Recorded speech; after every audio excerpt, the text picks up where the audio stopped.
Bonjour à tous, c'est Bettina Mas, celle qui vous aide à passer à l'action dans vos finances et dans vos projets. Je voudrais vous demander en fait, de quoi avez-vous peur et qu'est-ce qui vous fait honte? Vous savez, on a tous vécu des circonstances dans nos vies pour lesquelles on ne voudrait même plus en entendre parler. On voudrait que ce soit oublié, que ce soit archivé, supprimé et zappé. Mais le fait est que c'est votre histoire. C'est votre histoire, c'est mon histoire, c'est ma vie. Ça fait partie du package. Bettina, c'est toutes ses composantes. Ses échecs, ses doutes, ses craintes, ses erreurs, ça fait partie de moi.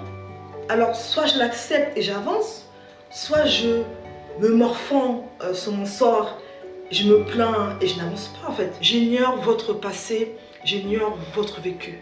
Mais j'ai envie de vous dire aujourd'hui, ok, vous avez avorté, vous avez peut-être fait du mal à quelqu'un, vous avez trompé, trahi, je ne sais pas ce que vous avez vécu. Jusqu'à quand allez-vous continuer à vous plaindre ou à progresser votre situation? Jusqu'à quand? Jusqu'à quand? Parce que croyez-moi, dans la vie, on a la possibilité de voir le verre à moitié plein et le verre à moitié vide. Cette bouteille qui est là devant moi, elle est à moitié vide, mais aussi à moitié pleine. C'est moi en fait qui, avec mes yeux, définis ce que je veux voir en fait et qu'est-ce que je veux interpréter de la situation. Alors, est-ce que vous réalisez que quelqu'un, quelque part, vit la même situation que vous avez vécue vous?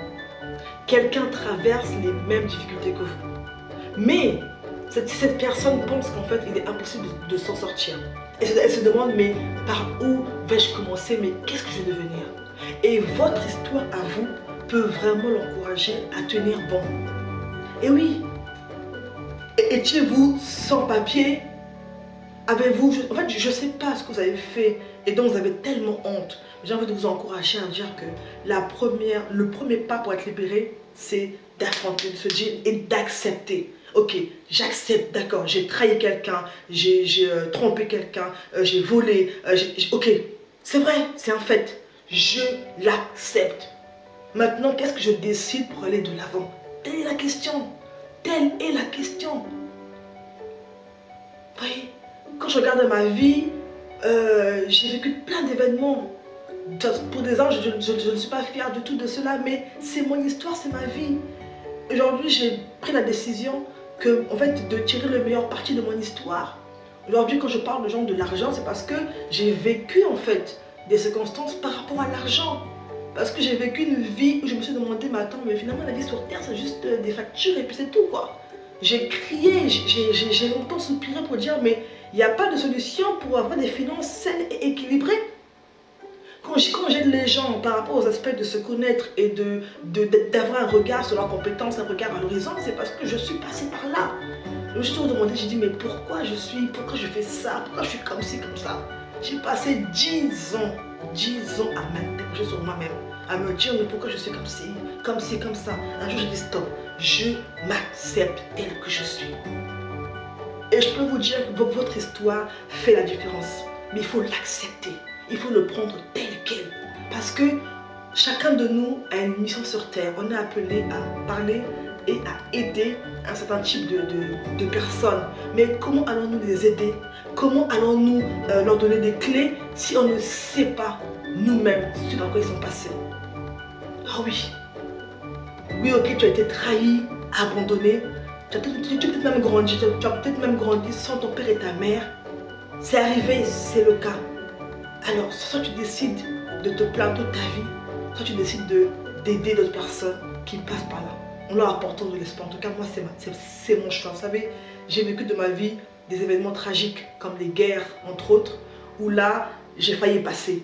Et je me suis dit, non, il faut que ma vie sur terre, elle compte. Il faut que ce par quoi je suis passé, il faut que mes erreurs, mes doutes, mes craintes, mes peines, tout mon vécu, il faut que quelqu'un devant moi, soit encouragé, soit motivé et gagne du temps. C'est ça qui me motive chaque jour. D'avoir perdu une amie durant la guerre, il y a quelques années, je me suis dit, mais en fait, ça aurait pu être moi. Mais ce n'est pas moi, je suis encore en vie. Alors je décide d'aller de l'avant. Ok, je pleure. D'accord, je vais essuyer mes larmes. J'essuie mes larmes et j'avance. Alors avancez. avancez et ayez une nouvelle interprétation de votre histoire. Votre histoire, elle est juste magnifique. Elle vous compose. Votre histoire, c'est vous. Alors mon histoire, je l'assume. Avec ses hauts et ses bas, c'est mon histoire en fait. Et si elle peut en plus inspirer d'autres personnes, alors je dirais juste merci à Dieu. Donc, en conclusion, simplement, tirez le meilleur parti de votre histoire. Décidez coûte que coûte d'avancer. D'avancer parce que quelqu'un quelque part est en train de soupirer, est en train de crier, de pleurer, de dire mais comment vais-je m'y prendre? Or, vous avez la solution. Alors transformez vos expériences, vos situations en plan d'action pour d'autres personnes. C'était Betty Namas. À très bientôt.